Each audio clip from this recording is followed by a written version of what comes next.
Hi, boys and girls. This is Ms. Kathy. I'm so happy you've joined me today for another story just for you. Crime Fighter of the Century by Hurl Bates. The day rookie cops leave the police academy, they're so confident that they know they could take on the whole world with a fly swatter while walking barefoot across a steaming bed of hot coals. It's hard to believe that just a few short months before, they slept with night lights on and were scared to go into dark rooms by themselves. I guess this is about what happened to me. When I was 18, I had just graduated from one of the best high schools in the state. I went into the Army for 7 years, then got out and was accepted by the police academy. All my life it had been my dream to be a police officer. And now I was a full-fledged police officer. Now all that hard work was behind me. Now I envisioned myself as one of those super cops I was used to watching on television. The day after graduation, the shift captain began to give us our assignments in the roll call room. I sat there on pins and needles waiting for my assignment. I was so pumped up I was sure I was going right to the top of his list for being the crime fighter of the century. I don't think I'd slept more than 30 minutes the night before from all the excitement running through my mind. I must have chased every criminal I had ever heard of, and some I hadn't heard of. Now, as roll call went on and on, I had to prop my eyes open to stay awake. The room was just about empty, with all the officers going to their different job assignments. Finally, the captain called out my name. "Officer Bates," he said, "I want you to work the school crossing today."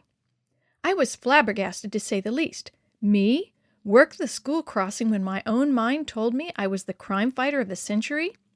"Report to the equipment room and pick up the things you need to work your post," the captain said. Okay, this was getting more exciting. I was sure this was where I would pick up the keys to my police cruiser. A man just can't be a police officer without his black and white to drive, and if I had to work the school crossing, I might as well do it in style. With this thought in mind, I headed for the equipment room, down 3 flights of stairs to the basement, then through a small corridor. "I'm Officer Bates," I told the officer on duty. "I'm here to pick up my equipment for the school crossing and the keys to my black and white."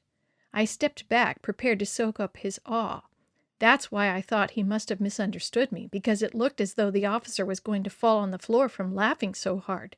"Here's your equipment," he said, thrusting a long-handled stop sign into my hand. Throwing a chrome whistle hanging from a green string onto the counter, he continued, "You don't get no black and white, Bates. For school crossing duty, you won't need one." Then he commenced laughing again. Well, my world had taken a beating for sure, but I wasn't down yet. I proudly carried my stop sign out of the department and into the street. I hung my whistle around my neck and marched right down through the middle of town to the crossing I was going to work. I set my post up, which consisted of standing on the sidewalk in 90-degree heat, holding my stop sign high in the air. It was now about 2:45 in the afternoon, and I had 20 minutes before the first group of children would arrive.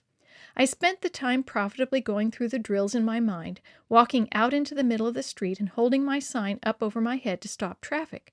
I was ready.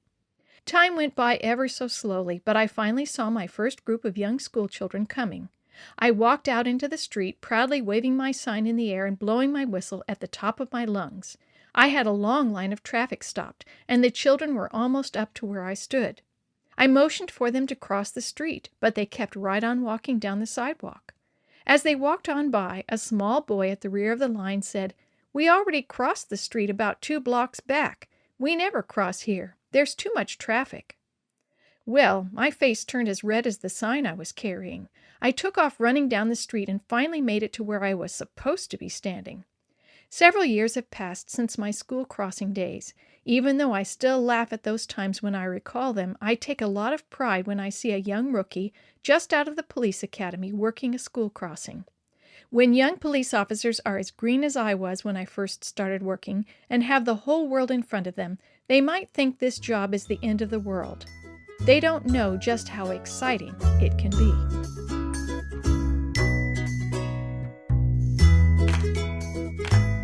The story you have heard today is from Guide's Greatest Stories, written by various authors and compiled by Randy Fischel, and used with permission from the Pacific Press Publishing Association. If you're interested in any other books published by the Seventh-day Adventist Church, please visit AdventistBookCenter.com or call 1-800-765-6955.